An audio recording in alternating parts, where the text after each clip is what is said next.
আপনি কি ফেসবুকের পাসওয়ার্ড ভুলে গেছেন অথবা নিরাপত্তার জন্য চেঞ্জ করতে চাচ্ছেন? আজ আপনারা শিখবেন খুব সহজেই কিভাবে ফেসবুকের পাসওয়ার্ড পরিবর্তন করা যায়।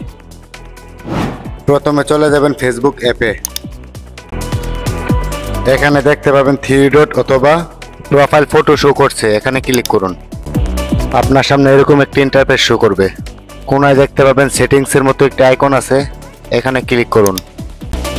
তারপর আপনার সামনে এরকম একটি ইন্টারফেস শো করবে।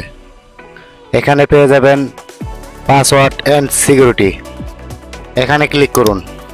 একটু স্ক্রল করে নিচে আসবেন। তারপর আবার সেমভাবে দেখতে পাবেন পাসওয়ার্ড অ্যান্ড সিকিউরিটি, এখানে ক্লিক করুন। তারপর এখানে দেখতে পাবেন চেঞ্জ পাসওয়ার্ড, এখানে ক্লিক করুন। তারপর আপনার সামনে আপনার প্রোফাইলটি শো করবে। প্রোফাইলের উপরে ক্লিক করুন। এখানে আপনার উপরে কারেন্ট পাসওয়ার্ড দেওয়ার জন্য বলছে, বর্তমানে যে পাসওয়ার্ডটি ব্যবহার করতেছেন আপনি। নিচে আপনার নিউ পাসওয়ার্ড দেওয়ার জন্য বলছে। তারপর নিচে আবার রিটাইপ নিউ পাসওয়ার্ড দিবেন। আমার পাসওয়ার্ডটি আমি দিয়ে দিলাম। নিচে পেয়ে যাবেন log out of other device, মানে আপনার যদি ফেসবুক অন্য কোনো ডিভাইসে লগ ইন থাকে তাহলে রাখতে পারবেন।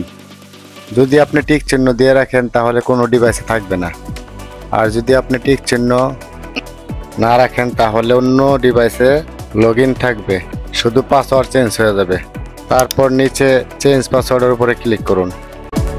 তারপর আপনার ভেরিফাই যে উপায় দিয়ে করা আছে, সিম অথবা হোয়াটসঅ্যাপ নাম্বার অথবা জিমেল, কোডটি এনে খালি করে বসিয়ে দিবেন।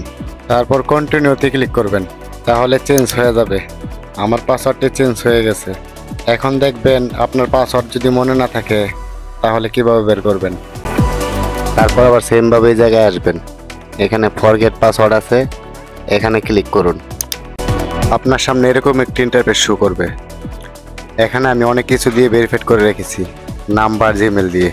এখানে আপনি কিসের উপরে SMS নেবেন কনফার্ম করে কন্টিনিউতে ক্লিক করুন। তারপর আপনার ফোনে আসা SMSটি খালি করে প্রবেশ করবেন। তারপর কন্টিনিউতে ক্লিক করুন। এখানে আপনি আপনার পাসওয়ার্ড চেঞ্জ করতে পারবেন। ভিডিওটি সামান্য উপকারেও যদি আসে তাহলে একটি লাইক দিয়ে চ্যানেলটি সাবস্ক্রাইব করুন। দেখা হবে পরের কোনো ভিডিওতে। এ পর্যন্ত ভালো থাকুন, সুস্থ থাকুন, আল্লাহ হাফেজ।